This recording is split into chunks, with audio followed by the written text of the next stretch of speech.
Pada saat para penjaga sudah meninggalkan tempat tersebut, Taekyung seorang diri di dalam penjara.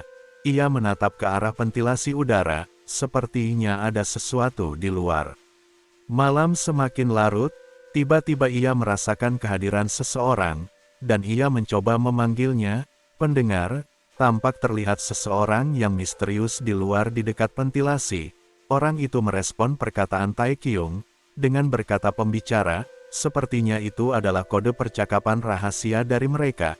Kemudian orang yang di luar mengatakan, langit hitam, langit cerah, itu seperti tebak-tebakan untuk memastikan sesuatu. Di sisi lain Taekyung memejamkan matanya, memfokuskan pendengaran dan pikirannya, kemudian ia menjawabnya langit cerah. Ketika orang yang di luar merasa sudah sinkron, ia pun melemparkan kunci ke dalam penjara.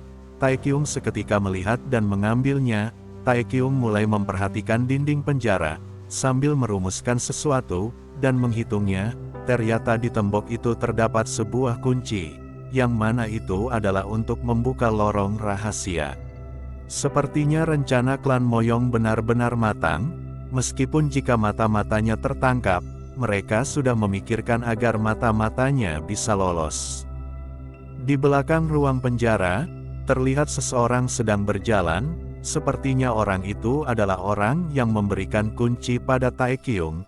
Kemudian ada pria tua menyapanya, menanyakan, apakah ada sesuatu? Pria itu mengiyakannya. Di mana pria itu kembali bertanya, mengapa kau ada di sini? Kau tidak bertanggung jawab atas distrik ini? Pria itu menimpali. Kalau ia ingin gantian dengan pria tua itu, ia juga mengatakan, kalau dirinya kelaparan sepanjang hari dan kulit perutnya terasa lengket. Mendengar perkataan itu pria tua mencibirnya, orang ini benar-benar sangat santai, ia malah memikirkan makan, lihatlah suasananya. Ia menyampaikan, kalau administrator umum Taekyung ditangkap sebagai mata-mata, pria itu ternyata jago akting. Ia pura-pura tidak tahu apa-apa, mengatakan ternyata bajingan itu adalah musuh. Kemudian ia dengan terburu-buru memberikan kain merah kepada Pak Tua, mengatakan, kalau ia ingin pergi dulu mencari makanan, orang itu pun langsung lari. Sementara itu, Pak Tua kebingungan dengan sikapnya yang benar-benar acuh tak acuh. Singkat cerita pria itu tiba di sebuah rumah, sambil membawa nasi ia pun membuka pintunya. Saat ia masuk ia kebingungan, kenapa tidak ada seorang pun? Apakah rekannya sudah tidur? Tiba-tiba terdengar seseorang dari belakang mengatakan, apa nasinya sudah dingin? Pria itu menoleh ke belakang, dan yang ia lihat itu adalah Ho Jong membawa kapak raksasa. Ho Jong mencibir mengatakan, haruskah Ho Jong membelikannya beberapa makanan? Ada beberapa tempat enak di dekat sini, itu disebut Goyangru. Pria itu pasti tidak akan membencinya, selama pria itu tidak masalah dengan nasi dingin dari upacara leluhur. Entah apa yang dirasa, pada saat itu juga, si pria melemparkan mangkuk nasi yang ia pegang ke arah Ho Jong, akan tetapi Ho Jong dengan mudah menghindari lemparan itu. Pria itu berpikir kalau itu waktu yang tepat untuk kabur. Ia pun melompat menerobos atap bangunan, dan ketika dirinya di atap, ia telah dikepung oleh sebagian pasukan Operation Squad, yang mana ia bertanya-tanya, akan bagaimana bisa mereka sudah ada di hadapannya. Di sisi lain, dari bawah Ho Jong memanggil pria itu dengan sebutan tikus, mengatakan, kepala teman kontaknya yang di penjara sudah tidak ada, tapi tenang saja pemimpin skuad Blue Operation sudah mengurusnya, dan meminta pria itu untuk segera turun dari atap menyerahkan dirinya kepada Ho Jong. Di tempat yang lain, di waktu yang sama, terlihat jika kepala keluarga klan Yeon sedang menyiapkan pedang miliknya, dan ia langsung mencoba menebaskan pedangnya, yang mana itu membuat meja kerja miliknya terpotong sedikit, karena hal itu dirinya sudah siap untuk membunuh para pengkhianat. Kembali ke Ho Jong, pria yang dikepung oleh pasukan Blue Operation, dia tentu saja sangat kesal, di mana dirinya langsung turun dan mendekati Ho Jong, serta menanyakan, siapa Ho Jong?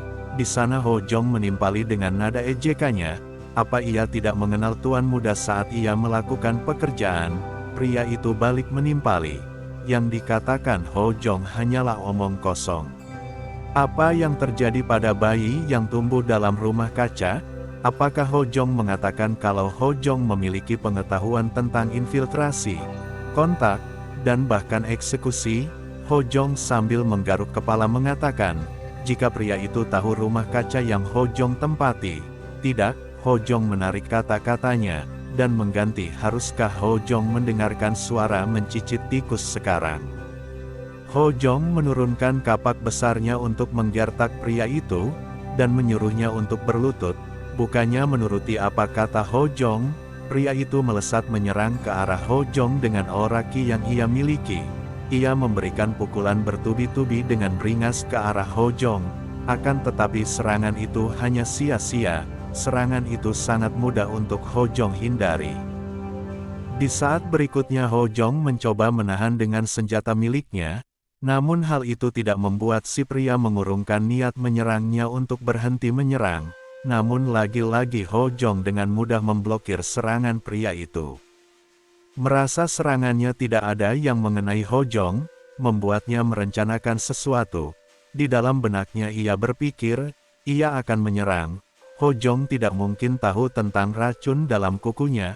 Pria itu segera melakukannya, dan bergumam, jika ia berhasil menggoreskan sedikit saja, seketika gumamnya terhenti, bukannya berhasil, tapi sebaliknya, kedua tangan pria itu ditebas oleh Ho Jong menggunakan bilah kapaknya, sehingga membuat tangan pria putus dari tubuhnya.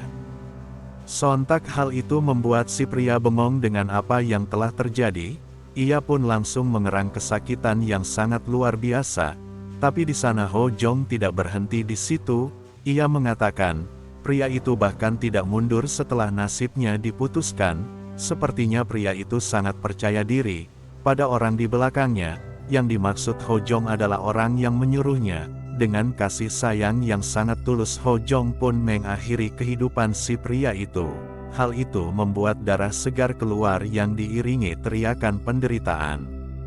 Kapak raksasa Ho Jong juga masih tertancap di punggung pria itu, sambil mengatakan, "Ayah, inilah akhirnya." Cerita berpindah tempat. Di suatu hutan, terlihat seseorang sedang berlari. Orang itu adalah Tae Kyung. Ia berlari sekencang-kencangnya untuk melarikan diri dari kejaran pasukan klan Yeon. Tiba-tiba langkahnya terhenti, dan ia dikejutkan dengan terdengarnya suara seseorang berkata, hanya untuk menunjukkan sesuatu seperti ini, Tae Kyung berani menipunya. Orang itu adalah kepala keluarga. Ia mulai menampakkan dirinya setelah bersembunyi di balik pohon. Kepala keluarga memanggil Tae Kyung beserta jabatannya. Tae Kyung memanggil kepala keluarga dengan hormat, yaitu patriark, sambil meminta belas kasihannya untuk melepaskan dirinya. Di mana kepala keluarga menimpali, meskipun Tae Kyung memanggilnya patriark, itu semua tidak ada gunanya. Tae Kyung menimpali balik. Jika tuannya yaitu patriark klan Moyong mengetahui tentang kematiannya, ia mengatakan, badai besar pasti akan melanda klan Yeon, jangan sampai itu menjadi lautan darah.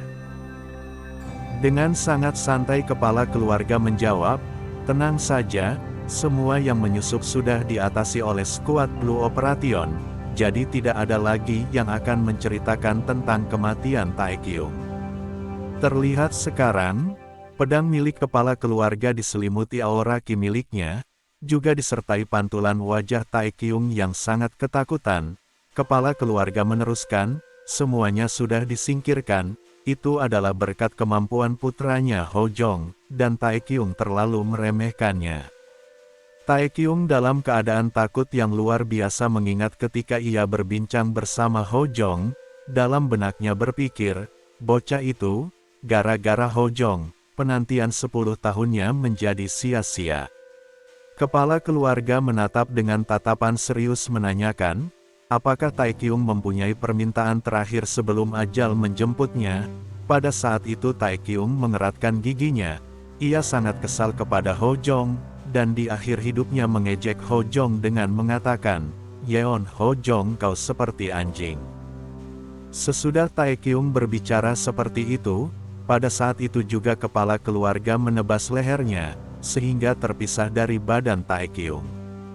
Kepala keluarga menatap mayat Taekyung mengatakan, bahwa kata-kata yang keluar tadi sangatlah kotor, dan semua itu sangat layak untuk Taekyung terima.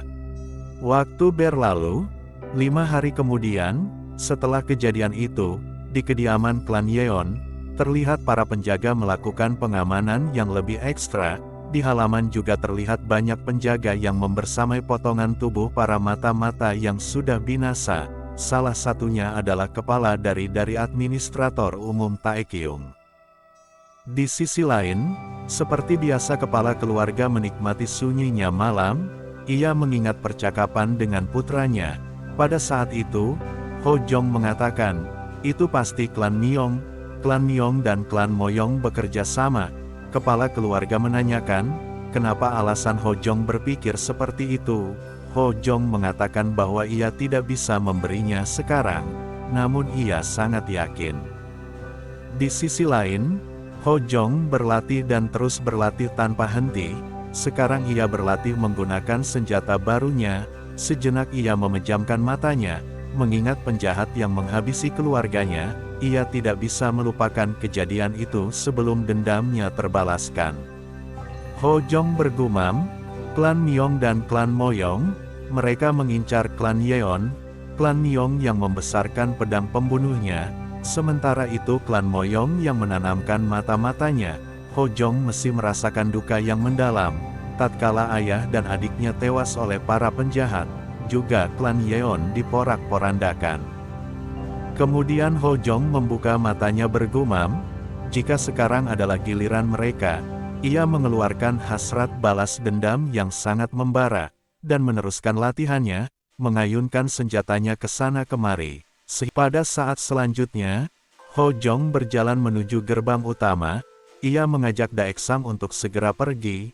Di sana Daeksang segera bangkit dari duduknya, dan mengikuti Ho Jong. Tiba-tiba ada seseorang yang melompat-lompat, melesat dengan kecepatan tinggi. Daeksang yang merasakan sesuatu. Ia mencoba mengamatinya. Orang misterius itu sekarang melompat ke udara dan bersiap menghujam mereka. Di sisi lain Ho Jong masih berjalan dengan santai. Pedang orang itu mulai mendekat ke arah Ho Jong. Pada saat itu juga Daeksang berteriak memperingati Tuan Muda Yeon. Musuh menyerang. Akan tetapi Ho Jong dengan refleks yang sangat kuat, mampu menangkis serangan itu dengan kapak yang ia pegang. Hal itu membuat orang yang menyerang mundur beberapa langkah, dan itu membuat ia berhadapan dengan Ho Jong. Daeksang yang melihat itu, tentu saja ia terkejut, karena orang yang menyerang itu adalah Tuan Muda Ji Pyong. Ho Jong hanya melihat ke arah Ji Pyong, tanpa mengatakan sepatah kata pun. Tidak sampai di situ, Ji Pyong melesat dengan kecepatan tinggi menyerang Ho Jong. Namun Ho Jong masih bisa menahan dengan tombaknya. Daeksang masih tertegun, ia keheranan, akan kenapa mereka berkelahi. Sekarang Ji Pyong melesatkan serangan bertubi-tubi. Akan tetapi Ho Jong masih dengan mudah menangkis setiap serangan Ji Pyong. Ji Pyong yang merasa bahwa serangannya tidak ada yang bisa menembus pertahanan Ho Jong. Ia mencoba menyerang dengan teknik yang berbeda. Ia menghunuskan pedangnya, namun lagi-lagi serangan itu tidak berhasil. Ho Jong dengan mudah menghindari serangan itu. Ho Jong kemudian melakukan serangan balik, dengan menebaskan kapalnya. Hal itu membuat Ji Pyong terkejut dan penuh tanya, karena bilah kapak Ho Jong tepat berada di lehernya yang berjarak hanya beberapa senti.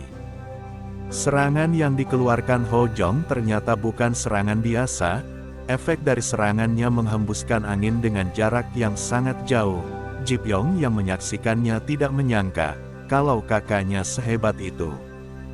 Kemudian ia memegang rambutnya, dengan sedikit rasa canggung mengatakan, kalau ia memang tidak bisa mengalahkan kakaknya. Ho Jong menjawab dengan memberikan pujian kepada Ji Pyong yang juga merupakan pendekar pedang yang hebat. Jika saja Ho Jong lengah sedikit, maka Ji Pyong akan segera menghajarnya. Ji Pyong menaruh pedang pada sarangnya mengatakan, jika saja ia tidak buru-buru mengejar Ho Jong, maka ia pasti akan merasa kehilangan. Ia pun menanyakan, apakah Ho Jong akan segera pergi? Ho Jong membenarkannya.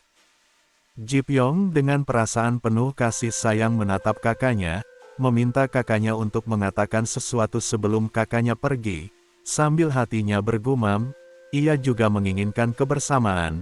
Ho Jong menimpali, apa yang akan mereka lakukan saat ia kembali.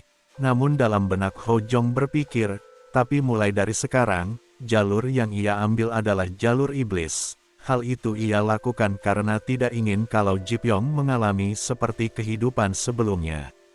Ji Pyong sedikit menghela nafas, mengucapkan kata perpisahan pada kakaknya. Ia berharap agar perjalanan Ho Jong dan Daeksang berjalan dengan lancar.